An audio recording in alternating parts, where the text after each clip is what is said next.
Assalamualaikum warahmatullahi wabarakatuh. Sahabat pertanian semuanya, selamat jumpa kembali dengan saya Bambang Wijayanto. Setelah sekian lama saya absen, kali ini saya mencoba hadir kembali untuk menyampaikan informasi terkait masalah keong dan cara-cara pengendaliannya. Keong emas masuk ke Asia dari Amerika Selatan pada tahun 1980-an. Pada awalnya, keong emas dikenal sebagai makanan, tetapi dengan berkembangnya waktu, keong emas menjadi hama yang menyerang tanaman padi.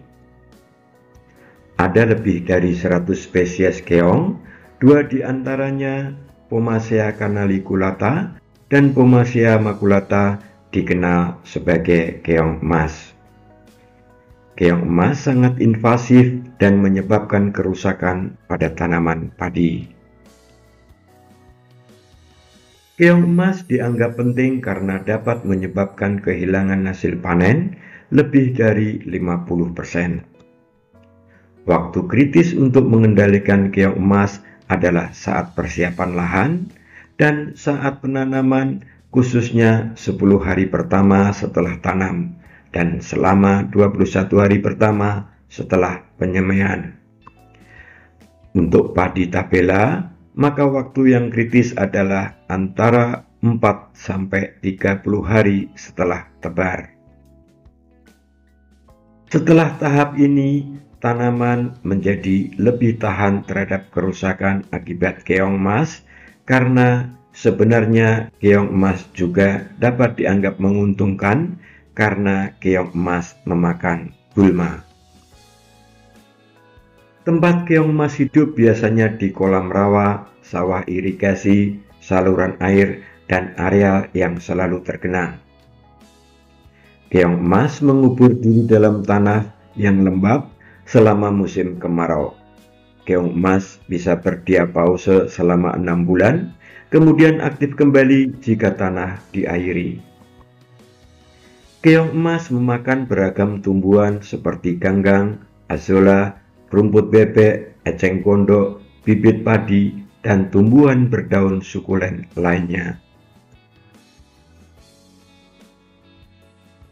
Siklus hidup keong emas dimulai dari saat betina bertelur.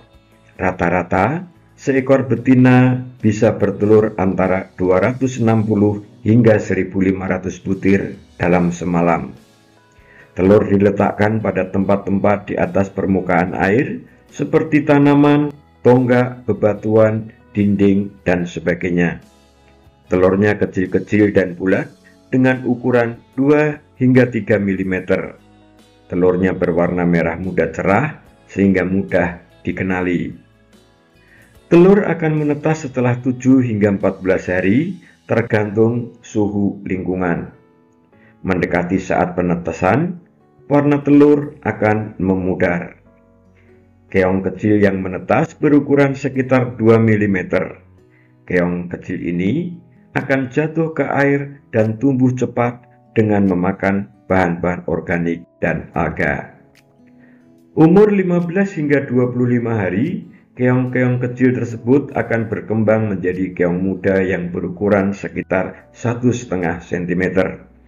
Keong muda ini akan memakan tanaman padi muda dan binatang-binatang yang ada di air.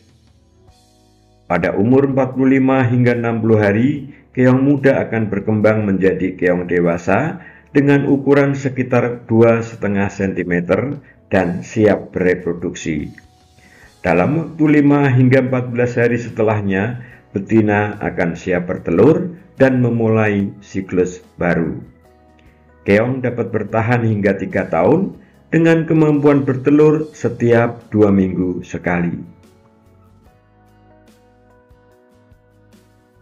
Untuk mengendalikan keong emas dapat dilakukan dengan beberapa cara, diantaranya mengumpulkan telur dan keong emas, memasang penghalang plastik, penyulaman, memasang tongkat atau kayu pada lahan, membuat parit-parit di sekitar persawahan, melepas bebek, memasang saringan pada saluran masuk, memasang umpan, menggunakan pola tanam, dan menggunakan pestisida baik nabati ataupun kimia. Pengendalian kimiawi biasanya dilakukan dengan menggunakan 4 bahan aktif, yaitu saponin, metaldehid, niklosamid, dan bentin asetat.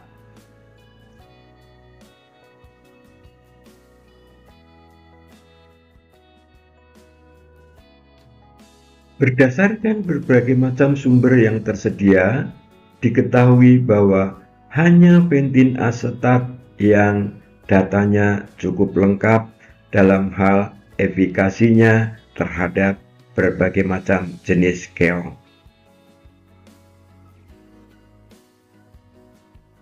Berikut adalah moluskisida terbaru produksi dari PT Agronatural Technology. Produk ini memiliki merek dagang racun keong 60WP sehingga sangat mudah untuk diingat. Produk ini berbahan aktif bentin asetat 60% dari golongan organotin dan memiliki formulasi tepung yang dapat disuspensikan dalam air atau yang lebih dikenal dengan WP. Cara kerjanya adalah racun kontak dan lambung, dan racun keong 60WP tersedia dalam kemasan 100 gram dan 400 gram.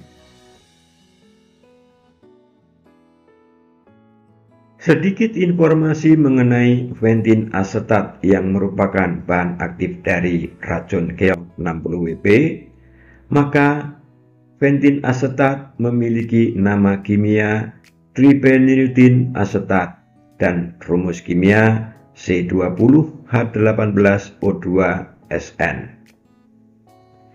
Bentin asetat diperkenalkan tahun 1954 sebagai fungisida non-sistemik dengan aksi protektif dan kuratif dan digunakan untuk mengendalikan penyakit hawar daun, Phytophthora, dan Alternaria. Namun, bentin asetat lebih dikenal sebagai moluskisida untuk mematikan ganggang dan keong di sawah. Racun keong 60WP dapat digunakan pada berbagai sasaran.